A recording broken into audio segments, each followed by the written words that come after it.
Well, we're down to cinder block. Even the insulation had mold, but everything had to go. Everything. From my dishwasher, all of this. Even the flooring was bad. The rest of it has to get ripped out. Still got these giant, whatever they are, dehumidifiers, HEPA filters.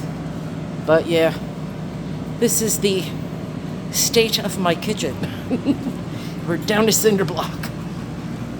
Guess there's no denying it's a cinder block house.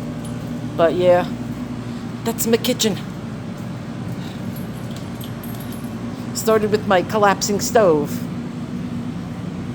Yeah.